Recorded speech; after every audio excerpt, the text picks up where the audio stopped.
I don't know what's in my future, but I won't let it be a repeat of my past. With the release of Sly 2 Band of Thieves, Sly Cooper returns to the PlayStation 2 to continue his quest against Clockwork, the evil bird robot thing responsible for killing Sly's family. Clockwork's parts, which were in control of Interpol, have been stolen by a worldwide criminal network known as the Claw Gang. The Clockwork parts have been broken up and are being used by different Claw Gang criminals for different purposes. So our sneaky raccoon, along with his faithful companions Bentley and Murray, must steal the parts back from the gang, fight with the gang's various thugs, and stay away from the law. In Sly 2, you'll play as Sly, but you'll also control Bentley the Turtle and Murray the Hippo from time to time, since some objectives require their unique abilities. The differences between the three characters are pretty simple, but different enough to give each player a unique feel. Sly is the stealth guy, Murray is your muscle, and Bentley is the brains of the operation. With three distinct characters, the cooperative single player comes across incredibly well. It's inventive, exciting, and gives you a real sense of teamwork between the three characters. The way the game is structured is inventive and creative and is easily one of the best features about the game. Retrieval of the different Clockwork parts effectively breaks the game up into episodes.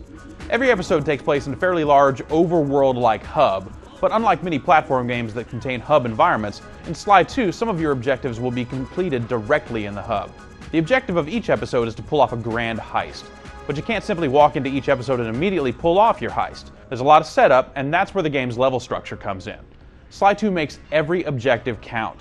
Since you're only in town to pull off one job, everything you do relates to making that job possible. You'll typically start out by infiltrating an area and taking some reconnaissance photos. Sometimes you'll have to tail someone. You'll spend a lot of time picking pockets for keys. Some episodes require you to take out alarm boxes ahead of time. The way the game's levels all tie into the main heist in some way is very cool, and gives every single objective more meaning than it would have otherwise. The structure of Sly 2 is really impressive, but it's offset a bit by the game's relative ease. Veterans of platform games will master the game's light stealth mechanics very easily. The lack of difficulty robs the game of some of its value, as there really aren't any real reasons to go back through a level once it's completed.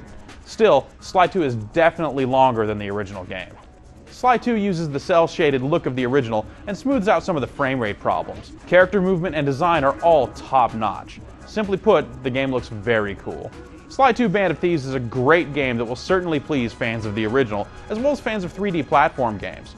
If you're specifically looking for a lengthy, difficult adventure, you may come away from the game feeling a little underwhelmed, but the varied gameplay, well-constructed story, and solid graphics all come together to form a great game.